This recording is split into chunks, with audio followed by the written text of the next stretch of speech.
This is MMA Math. All right, in today's episode, we take a closer look at a fight schedule for this coming weekend. Also, a little later today, we'll revisit the John Jones-Anthony Smith fight.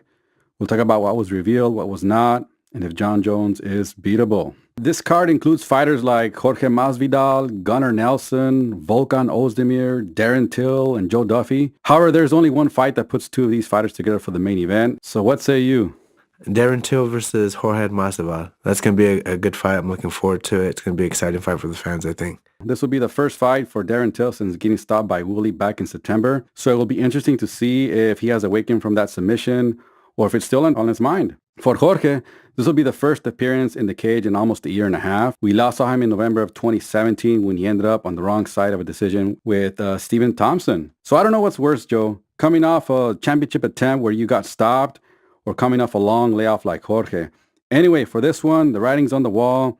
This is potentially the fight of the night. Okay, Joe, so for this fight, we're crossing the ocean into the old world. We're going to London. Darren will have the home crowd advantage and Jorge will make the long flight from the Sunshine State in Florida here in this state.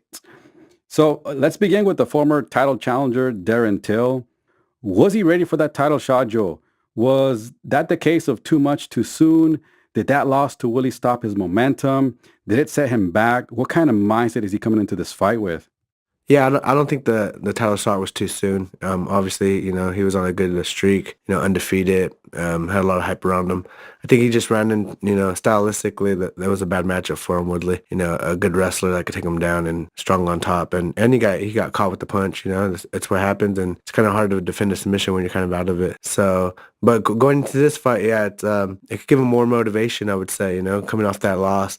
A new fire, he wanted to prove he got a chip on his shoulder, so now he wants to prove, that he's still right there with the best of them. He could still be a world champion. Or it could be mentally going into this fight, he could be kind of doubting himself a little bit. He was undefeated, hadn't lost and got stopped, so it could be heartbreaking. We'll see how he shows up mentally come fight night. Now let's look at gamebred Jorge Masvidal.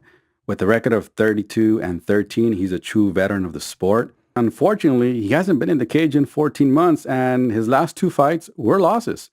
This fight is on, Joe, so what's his mindset coming into this fight? I think he has he's motivated. He took a little break. I think sometimes that's needed. You never know if he had some injuries or anything like that. You never know what's going on with these guys' personal life. So a break is good for fighters sometimes. So, maybe rejuvenate it and just hungry to get in there. And I think he's looking at this fight and stylistically he's probably more excited about this fight. He knows, this guy's probably going to come and, throw down with them and stand with them, not really try to take him down. So stylistically, I think it's a good fight. But I think we could expect a stand-up fight.